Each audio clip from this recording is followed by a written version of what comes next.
السلام علیکم ورحمۃ اللہ وبرکاتہ۔ ہمارے ایک عزیز کا سوال تھا کہ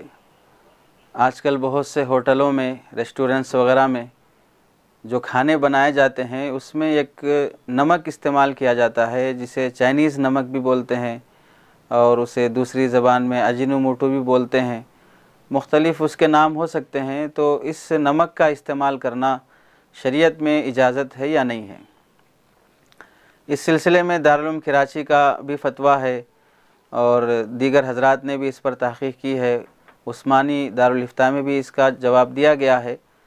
خلاصہ ان سب حضرات کی تحریرات کا یہ ہے کہ ایک ہے کہ کسی چیز کا حرام اجزاء سے بننا، جیسے اس کے بارے میں مشہور ہے کہ اس میں خنزیر کی چربی وغیرہ ملائی جاتی ہے اور اسی کے اجزاء سے وہ بنائی جاتی ہے، اور چونکہ خنزیر وہ نجس العین ہے، اس میں آپ کتنا بھی کیمیکل ملائیں اور اس میں کتنی بھی تبدیلی لائیں، جیسے آپ پیشاب کو فلٹر کر کے آپ مسلری واٹر تو نہیں بنا سکتے، پیشاب ہی رہے گا چاہے اسے جتنا بھی فلٹر کریں۔ تو جو چیز نجس العین ہوتی ہے اس میں کسی بھی طرح کی تبدیلی تقریباً ناممکن اور مشکل ہوتی ہے۔ تو اس طرح کی پکی بات اگر ثابت ہے تو پھر اس کا استعمال کرنا جائز نہیں ہے، حرام ہے۔ اور اگر وہ محض افواہیں ہیں، کوئی تحقیقی رپورٹ نہیں ہے اور کسی ملک کی ایجنسی نے یا کسی حکومت نے اس پر بین نہیں لگایا اور اسے تحقیق کرنے کے بعد کوئی اس طرح کی بات ثابت نہیں ہوئی، تو محض افواہوں یا بدگمانی کی بنیاد پر کسی چیز کو حلال یا حرام یا اس سے لوگوں کو روکا نہیں جا سکتا ہے۔ چنانچہ دارالعلوم کراچی کا یہی فتویٰ ہے اور دیگر دارالفتاؤں کے فتویٰ کا بھی یہی خلاصہ ہے۔ البتہ سوچنے کی ایک دوسری بات یہ ہے کہ اس اجینوموٹو اور چائنیز نمک کے بارے میں کہ وہ کھانے میں ملانے کے بعد اس کی غذائیت کے بجائے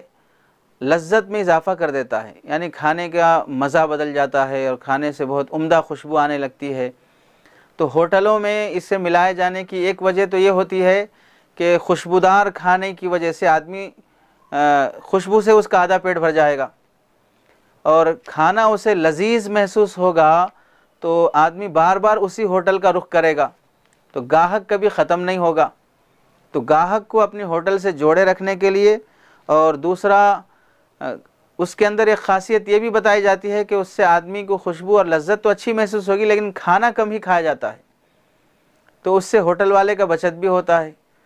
تو بہت سی دوسری حکمتیں یا مصلحتیں ان کے پیش نظر ہو سکتی ہیں جس کی وجہ سے یہ نمک ملایا جاتا ہے۔ اور جن حضرات نے اس نمک کے سلسلے میں یہ بھی لکھا ہے کہ کافی نقصان اس نمک کی وجہ سے بہت سے لوگوں نے بیان کیا ہے، جیسے چپس وغیرہ میں بھی ملاتے ہیں اور بہت سے نمکین جو ڈبہ بند چیزیں مارکیٹ میں مل رہی ہیں ان چیزوں کو بھی ان چیزوں میں بھی یہ نمک ملایا جاتا ہے، تو کھانے میں بڑے لذیذ لگتے ہیں لیکن اس کے بعد آدمی اصل غذا سے محروم ہو جاتا ہے۔ آپ ایک چپس کی پیکٹ لیں تو ایک کیا دو چار ایک ڈبہ آپ کے سامنے رکھیں گے تو آپ کھاتے ہی جائیں گے، آپ کو مزہ محسوس ہوتا رہے گا، لیکن اس کا کیا نقصان اور اس کے اندر آدمی کے جسم میں اس کے کیا اثرات مرتب ہوتے ہیں وہ ایسے ہی ہے جیسے کہ خارش زدہ آدمی کو کھجانے میں تو بہت اچھا مزہ آتا ہے، جب تھوڑی دیر کے بعد خون نکلتا ہے تو بعد میں اس کا احساس ہوتا ہے۔ تو بعض لوگوں نے یہ بھی لکھا ہے کہ اس سے سر کا درد ہو جانا، یعنی وہ سر درد کی بیماری بھی ہو جاتی ہے، اور حد سے زیادہ آدمی اپنے آپ کو تھکان محسوس کرتا ہے، قے متلی کی کیفیت ہو جاتی ہے، چہرے پر چکناہٹ بے ضرورت چکناہٹ ہو جاتی ہے، آدمی کا بلڈ پریشر ہائی ہو جاتا ہے اور ہارمونز میں توازن باقی نہیں رہتا ہے، اور آدمی کے لعاب بننے کی جو صلاحیت اللہ نے منہ میں رکھی ہے وہ کم ہونا شروع ہو جاتا ہے اور منہ جلد خشک ہونا شروع ہو جاتا ہے۔ ایسے ہی بہت ساری کمیاں، یعنی بہت ساری بیماریاں، بعض خواتین میں اس کی وجہ سے بانجھ پن کی بھی بیماری آ جاتی ہے۔ تو اس طرح کے بہت سارے نقصانات بعض اہل قلم نے تحریر کیے ہیں، تو شاید ان حضرات نے تحقیق کیا ہو اور ان کے علم میں یا یہ بات موجود ہو یا انہیں کسی کمپنی نے یا وہاں کے کسی ورکر نے بتایا ہو یا ان کی اپنی تحقیقی رپورٹ ہو۔ بہر صورت نقصانات اگر بالکل مسلم ہیں تو پھر اس کی وجہ سے آدمی کو اپنے جسم کو نقصانات سے بچانا چاہیے۔ تو جس طرح گٹکا، تمباکو وغیرہ کا حکم علماء نے لکھا ہے، وہی حکم اسی بات کا بھی رہے گا کہ آدمی اپنے جسم کو نقصان دینے والی چیزیں کھانے سے روکے، اس سے پرہیز کرے۔ لیکن اس کی وجہ سے جب وہ زہر کی درجے کی طرح تو نہیں ہے کہ آدمی کھاتے فوراً مر جائے،